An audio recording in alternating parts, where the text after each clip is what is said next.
Assalamualaikum warahmatullahi wabarakatuh. Bagaimana kabarnya anak-anak? Semoga anak-anak semua dalam keadaan sehat ya. Nah, berjumpa lagi bersama Bapak. Hari ini kita sama-sama akan belajar mengenai dongeng dan unsur intrinsik dalam cerita. Sudah siap belajar hari ini? Simak sampai akhir ya. Mari kita mulai.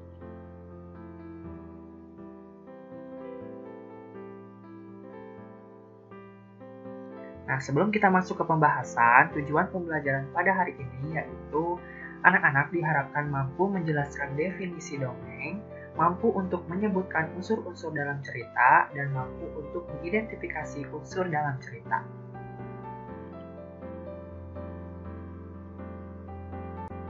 Nah, sebelumnya ada pertanyaan, apa itu dongeng? Apakah anak-anak pernah mendengar sebuah dongeng?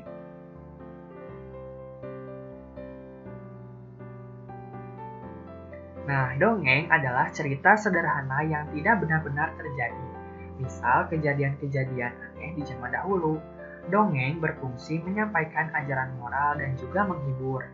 Dongeng termasuk cerita tradisional. Cerita tradisional adalah cerita yang disampaikan secara turun-temurun. Suatu cerita dapat disebarkan secara luas ke berbagai tempat.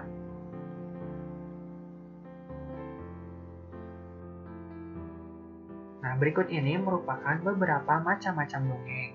Di antaranya, yang pertama ada fabel.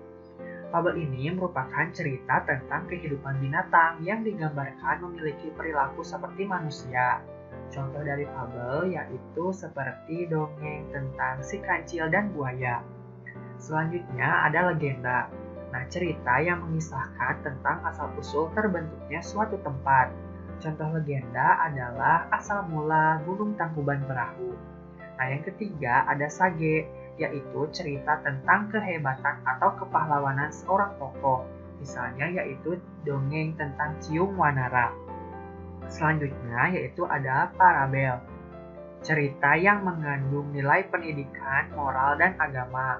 Contohnya yaitu Malin Kundang.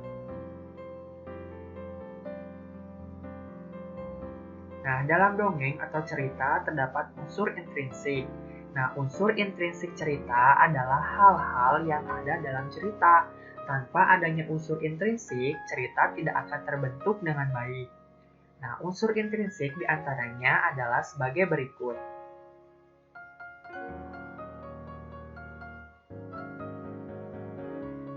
Nah, ada tema, tokoh, latar, penokohan atau karakter, alur, dan amanat. Namun yang akan kita bahas dan pelajari hari ini yaitu hanya 3, yaitu unsur tokoh, karakter, dan amanat. Tokoh merupakan pelaku yang terlibat dalam cerita.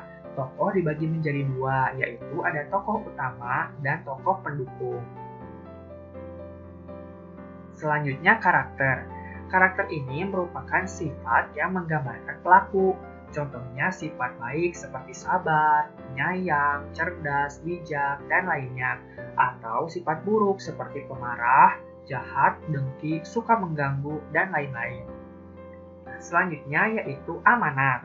Amanat ini merupakan pesan yang terkandung dalam cerita. Pesan ini berupa nasihat bagi para pembaca atau pendengar.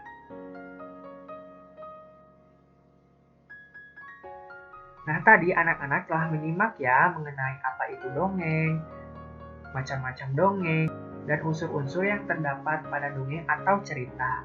Terima kasih telah menonton video ini sampai akhir. Semoga memberikan manfaat ya untuk anak-anak semua. Tetap semangat belajar dan sampai jumpa di video penjelasan selanjutnya. Wassalamualaikum warahmatullahi wabarakatuh.